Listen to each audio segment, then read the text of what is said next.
मारेगाव तालुक्यातील कोसारा नदीपात्राच्या हद्दीत घाटधारक शिरकाव करत आहे असे तलाट्यांना कळाल्यामुळे त्यांनी मला सांगितलं आणि मी पथकासह पोलीस कर्मचारी घेऊन रात्री अंदाजे 1 वाजताच्या दरम्यान घाटाच्या ठिकाणी भेट देऊन पाहणी केली।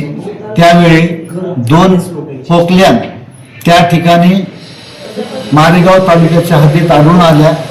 सदरच्या पोकल्यान जप्त करून तहसील कार्यालय मारेगाव येथे आणून लावण्यात आलेले आहे। जवळपास शासन निर्णयाप्रमाणे प्रत्येकी पोकल्यान मागे 7,50,000 म्हणजे 2 पोकल्यांचे 15 लाख रुपये शासकीय दंड होतोय। सदरची दंडाची कार्यवाही आणि इतर कार्यवाही करण्याची प्रक्रिया तहसील कार्यालयामार्फत चालू आहे। माझी सर्व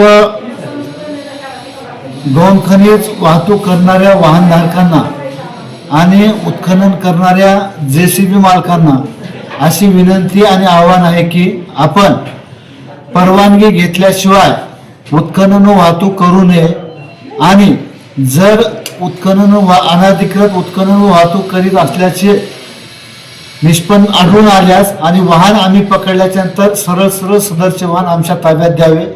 पळून वगैरे जाण्याचा काही प्रयत्न करू नये। धन्यवाद।